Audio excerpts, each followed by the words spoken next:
question, gentlemen, that came through a number of times here was relating to the ransom itself. Should a company pay the ransom, in your opinion? I mean, to be honest, no. I mean, I know people are going to because it's going to get their business operations there. But by paying the ransom, we're making this a profitable business for the organizations who are doing it. We should be investing significantly in these protection technologies, in the detection, in the planning, so we don't have to pay the ransoms. So we're not City of Lafayette in Colorado for $45,000, UCSF for $1 million, Blackboard, Canon, Garmin, all of these organizations. We're not seeing the trends we were a couple of years ago where ransomware companies were going out of business. Ransomware companies, crews, were going out of business. So even if you paid, those bitcoins went into the somewhere magic, and you still didn't get your decryption. But no, we should not be paying ransoms. Paying them is we're supporting these criminals, and we're growing a business that is preying on healthcare and other providers. Excellent. Thank you both so much. So, Tom, we've got a question here for yourself. Now, are there any specific metrics or things that you're seeing from your IR threat hunting and intel team generally that would be interesting to share with perhaps some of our audience today? Well, I think I alluded to a few of these metrics earlier. So I mentioned last year in our services frontlines report, we saw that about 36% of the IRs that we responded to last year were for ransomware business disruption type campaigns. As I said, I'm expecting that figure will be much, much higher this year based on the volume and velocity that we see week to week with some of the inbounds that come into our team. I'm expecting that number to go up significantly next year. What I will say specific to the healthcare industry is that the healthcare vertical last year is the second highest vertical that we responded to, beat out only by manufacturing in terms of business disruption related cases. So it is a heavily targeted vertical from a ransomware and a business disruption perspective. I would also say that based on the Falcon telemetry that we have from our clients, the United States and APJ are the heaviest targeted regions from a healthcare perspective that we see. In the last 6 months, so since January, and since the onset of COVID-19, we have seen about 154% increase in intrusions to our for customers of CrowdStrike. And what that means is, it doesn't mean that from a ransomware perspective, it means hands-on keyboard threat actor activity detected by our Overwatch team. So this means 158% increase in the number of intrusions that we were able to detect in the last 6 months, and that's year over year. So we're seeing a tremendous uptick in the volume of activity from threat actors. 68% of all of the activity that we've seen since the beginning of the year is associated with e-crime threat actor activity. A large portion of that related to Unid Spider, which is what we consider pre-ransomware activity. Falcon actually blocks ransomware, so the reporting that I'm talking about is pre-ransomware activity. So the threat actors activity leading up to being able to deploy ransom. Because we block it, we don't have the reporting post prevention, but all of the activity leading up to that, we're able to detect that in the platform. Last thing I think is important is that this is well organized. Since the beginning of the year, we've seen 19 to 20 distinct and very sophisticated intrusion campaigns focused on e-crime related threat actor activity. So very tailored, targeted, sophisticated campaigns focused on trying to monetize operations.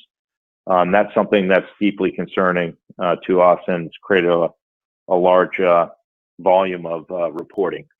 Thank you so much, Tom. Another quick question here for yourself, Charlie, if you want to chime in as well, you're more than welcome to do so. But you may have talked about this earlier in the presentation today, but what types of threat actor tactics and techniques are you most often seeing in the types of attacks that we've discussed today? So, yeah, I think there's certainly no shortage of phishing or vishing going on, especially leveraging those COVID-19 CARE Act, WHO, or related themed messages going on. But we've seen a pretty big spike in RDP scanning. Also password spraying against internet-facing servers such as RDP and SMB. The most common access vector that we see in our response engagements is through the use of valid credentials. So that's certainly something that we continue to see. Two other areas: targeting of unpatched public-facing systems is extremely popular by these e-crime threat actor groups, including exploitations of known vulnerabilities in IIS, SharePoint, a number of other public-facing type technologies. And the other thing here is, yeah, so I was just going to say, with some of the vulnerabilities that have been reported recently, F5, Citrix, Microsoft, it is not an uncommon occurrence for some of these threat actors to take advantage of vulnerabilities before their organizations are able to patch. So really focusing in on very rapid patching and vulnerability management type capabilities, because once something's out in the wild and a threat actor knows about it, they're going to poke around, and if they see that vulnerability is unpatched, they're going to take advantage of it.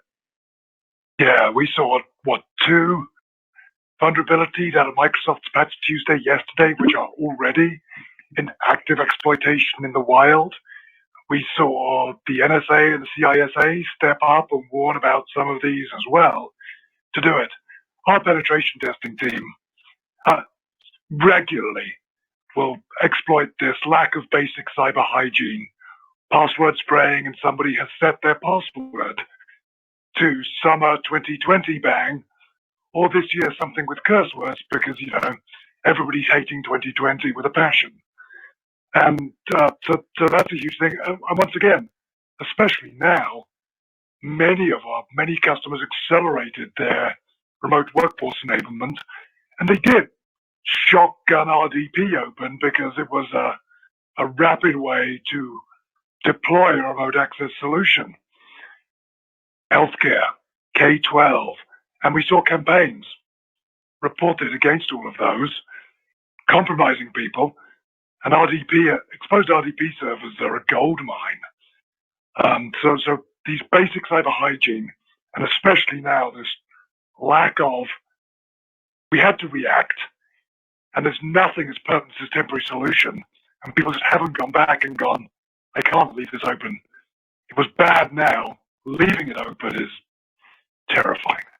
So, Charlie, we asked you a question earlier about the ransom itself, but on the theme of ransomware, what are some of the side effects that you found of ransomware? Tom, you're more than welcome to chime in, but Charlie, perhaps you want to lead us off on that one. Some side effects of ransomware.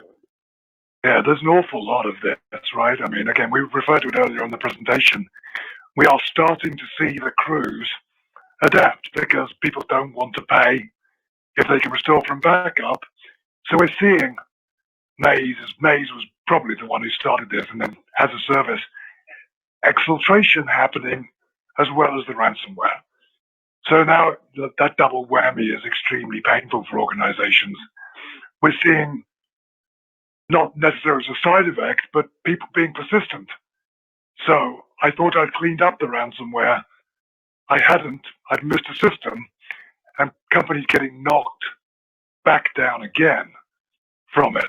Those are the biggest two that I see. And I really, the big shift I think I saw mostly in this last 6 months is this real hard effort, not just to talk about exfiltrating, but to actually have it done, have a portal, and have a service so that you know it's coming, and that really does shift the game a lot, unfortunately. Thomas, what do you think? Yeah. What's... Well, I'm also kind of focused as well, not just on the technical side of this, but on the human element, or the the non-technical factors associated with ransomware. So, what is public trust, or the opinion of the constituents for many of these organizations? How is that impacted by these business disruption cases? Are organizations and individuals who rely on those services likely to come back for those services in the future when they were denied or unable to get those services at one point? What's the impact on employees and the security teams that have to manage through some of these incidents, and the employees of the organizations impacted by that? I can tell you, I have a relative who is in the healthcare industry, and her organization had been impacted, and they basically are worried about getting paid because critical assets and infrastructure within the organization were down for a long enough period where payroll was impacted. What does that do to employee morale? What does that do to constituent trust, employee trust in the business? These are real factors that need to be talked about outside of the technical factors, and there's not a great forum to do that. Certainly hope there's more published in this area. That's a great point. I had a coworker as the Garmin thing was rolling on a couple of weeks ago. I'm a big Garmin fan, Strava fan, all the rest of these things. I was thinking about buying a Garmin watch because I'm starting to do a bit more exercise. I think I'm going to buy an Apple iWatch instead now. And one of our security leaders looking at this and those choices, the rest of the less technical individuals are even more impacted by these services going away. So, and healthcare, again, gosh, it's the loss of access to your information, your IoT devices that are monitoring patients, that is so, frankly, terrifying. That lives are worth more than money. And Tom, are you able to perhaps elaborate a little bit when you discussed the speed of detection, response, and remediation when it comes specifically to improving success rates against these adversaries that we've been discussing this afternoon?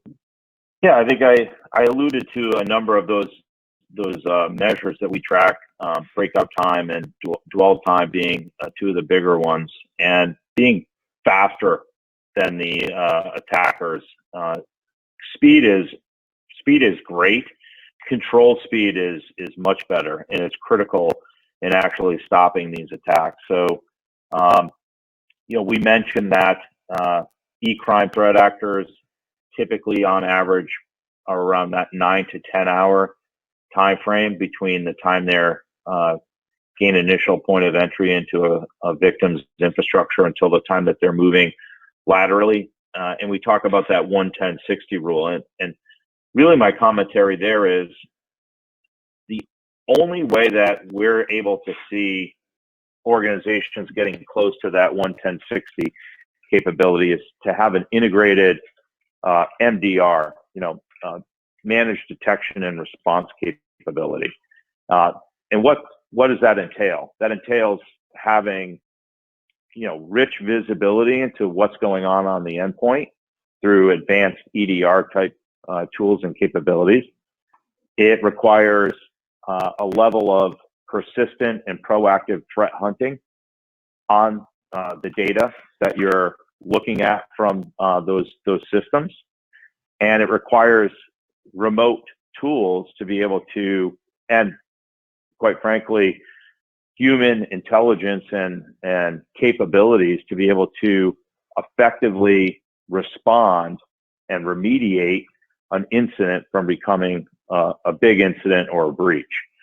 And what we're seeing on the CrowdStrike side in our Falcon Complete offering is the ability for organizations to get to that 11060 capability, have the visibility to detect something bad very quickly, be able to understand, contextualize that and start triaging that incident within 10 minutes, and then being able to remove that malware, remove the persistence mechanism, reset registry keys, get that system operational, and get the bad components off of that system so the threat actor no longer has the access or the capabilities to move with ease around the environment and deploy additional tooling to encrypt devices or deploy that malware. So looking at advanced MDR type technologies and capabilities are really where organizations need to start leaning if they're going to get ahead of these threat actors who are moving at light speed once they seize an opportunity to monetize their operation. Yeah, with that cybersecurity talent gap, bringing that talent into every organization is frankly impossible. And the business disruption of, nuke the box from orbit, it's the only way to be sure, to quote one of my favorite movies. We cannot afford to be doing that any longer, any more than is absolutely necessary. So you need that expert help. You need that expert partner. You need that expert managed detect MDR with your EDR in order to really, again, controlled speed, control the knowledgeable speed, doing things in the right order, at the right time, in the right way, every time, and keeping that policy and that process up to date and evolved is it's a huge, huge step for an organization. And Charlie, perhaps you want to lead us off with this question. It's a two-part question. Tom, we'd love to hear your insight as well. But even during this Q&A session, we've mentioned a lot of big names that have been at risk or even been the result of a ransomware attack. Are there any new ransomware trends that perhaps we should be looking at? And perhaps the second part of this question, just some basic protection tips that everyone should be taking in their day-to-day. Yeah, I think the biggest one that I have seen is ransomware as a service, right? It's not everybody's out for themselves anymore, but everything else has gone as a service. Now this ability and this tie-up between these crews and the ability for Netwalker to recruit Russian speakers, as we talked about earlier on, who have a foothold in an organization already, and then monetize that foothold by using Netwalker ransomware, the ability for Maze to tie up with other crews, to use their exfiltration techniques, to use their portal for demonstrating that. Those are really scary trends to me because they're accelerating the scale of the attacker, which means that more human attention can be paid to more attacks, and more attention be paid to the humans. Once again, I'm full of tropes and memes. We are the weakest link. So those are definitely areas that are being compromised. And if they have more time to be creative, and more people being creative, more people, more companies and organizations are likely to fall victim. And I mean, almost everybody is vulnerable to some extent. We saw a large security training organization get phished in the last week. I honestly believe that one of these days I will be caught out. I know that I need good protection and detection, and I live and believe this. And as we said in my bio at the start, my paranoia is at best healthy and at worst something much more than that. So those are the big trends that I'm seeing. Thomas, I'll toss it over to you for trends, then maybe we can spend a couple of minutes on the remediation elements. We've talked a lot about those. Yeah, I mean, the trend for me is something I alluded to earlier, which I agree with everything you just said wholeheartedly. It's quite frightening to see the capabilities of these threat actors leveraged, as a collective versus individual kind of sophistication. The big thing for me is the focus of some of these threat actor groups on supersizing their attack service. So it's bad enough that now we have a remote workforce, and in many cases we have folks that are using personal equipment that's not managed or controlled by organizations accessing that network. But you also have managed service providers and other service organizations, vendors that have access to an organization's environment, and in fact have access to many organizations within the same industry vertical. And what we're seeing is a tremendous uptick in the compromise of those service providers as being an entree into multiple organizations. So what we talk to organizations about are, make sure that you're developing a vendor risk management program. Make sure that your program includes, security evaluations of those third-party service providers. Look at conducting maybe even compromise assessments of those third-party service providers to make sure that you understand when they connect their network up to your network for offering their service, you understand, are you creating your own problem by opening up that link. Make sure that you implement multi-factor authentication for business-to-business network access. And then look at your contractual structure and make sure that your contracts and your legal folks understand the concept of shared liability and have some of those tenets built into your agreements with some of these service providers that you're partnering with. Not saying it absolutely needs to get done, but I'm saying these are things that absolutely need to be considered because threat actors are getting smart. They're there to make it easy, and the best way to make it easy is to target an organization that's servicing multiple customers where they know access is going to be a little bit easier. Yeah, I mean, supply chain is not just the hardware. It's not just some grain of rice in a super micro server, which is a joke, by the way, but it definitely is. Your supply chain includes your vendor management program. And I think that you've tied some great points there for some of the things that you should be doing to help to start about. The first thing, and again, I allude to our penetration testing team seeing this constantly, have a good security patching program. Have a prioritization program. Do the steps of NIST. Identify those key servers. Don't have a web server hanging out somewhere that you don't know about in a closet that is running an outdated version of Cold Fusion, which obviously was the vector for one of the larger attacks that we saw from one of the financials a few years ago. So know what you have a program to patch it, and just because it's critical means you have to patch it more or have really good compensating controls in front of your McKesson system that you can't patch because it's too critical or McKesson won't let you. Great, what am I going to do for compensating controls? Have an EDR solution and active threat hunting. And if you don't have the expertise in your team, and almost none of us do, investigate and evaluate if MDR is a solution. And do your basic blocking and tackling. Make identity strong.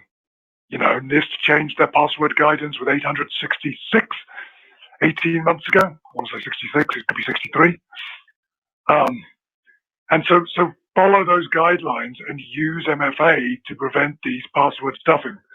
Thomas talked about many of these attacks are against valid credentials. And we do see these 90-day password retentions forcing people into very common and very easy to detect patterns, let alone using information like Troy Hunt's I've been pwned breach database and seeing all those data and these great collections of commonly used passwords that are out there. It's always depressing to me to look at the stats on what the top 10 passwords are, because they are so ridiculous. Using an MFA technology, if you want to, a hardware-based token in healthcare, the badges, the proximity sensor badges are a fantastic technology to my mind, and we see those in a lot of our healthcare clients, so that we are not authenticated, so we are not protected, and so that it doesn't matter that I'm stupid at choosing passwords. I mean, I use a password manager, but those basic blocking and tackling pieces. And finally, again, we talked about looking at your backups. Investigate how you're going to have a static, offline backup of your critical data that is still constantly there. That there are many vendors in this space, and look at your security partner to make sure they're not just a security partner, but they can talk to you across this entire spectrum of security. Bring in massively brilliant vendors like CrowdStrike into that space, and also address the areas that are infrastructure related. Your backup strategy, your data center strategy, your cloud strategy. How am I going to secure that? How am I going to secure my data? How am I going to make sure I can get to it? And how am I going to make sure that it is hard for an attacker to encrypt those databases? And we're running up against time, Tom, so do you have any comments there? No, I think you nailed most of it. I am cognizant that we're bumping up against the clock here, so